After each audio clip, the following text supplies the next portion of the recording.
రాజకీయ నాయకులు మీటింగ్లు పెడితే ఏమంటారులా, మేము బడుగు బలహీన వర్గాల పిల్లల కోసం భవిష్యత్తు కోసం మంచి మంచి సౌకర్యాలు కల్పిస్తున్నామని గప్పాలు కొడతారు కదా. గదే చదువుకునేందుకు కేసీఆర్ సార్ అయితే గతంలో అనేది కేటీఆర్ మాట్లాడినా కూడా మీటింగులలో మా ఈ రాష్ట్ర ముఖ్యమంత్రి పిల్లగాళ్ళు ఎలాంటి భోజనం తింటారో స్కూళ్ళల్లో గసంటి భోజనం పెట్టిస్తాం బల్లి అని చెప్పేది.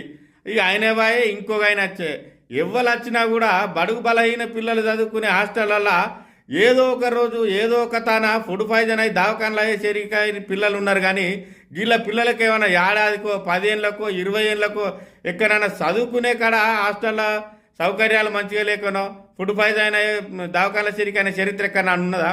ఇగో మళ్ళీ నిన్నటికి నిన్న ఇక్కడ కరీంనగర్లో ఉన్న మహాత్మా జ్యోతిబా పూలే స్కూల్లో మళ్ళీ 23 మంది ఫుడ్ పాయిజన్ అయ్యి రాత్రి 9 గంటలకు 12 గంటలకు దవాఖానల చెరికైనరట. ఏం రాజ్యం అన్నట్టు ఇది?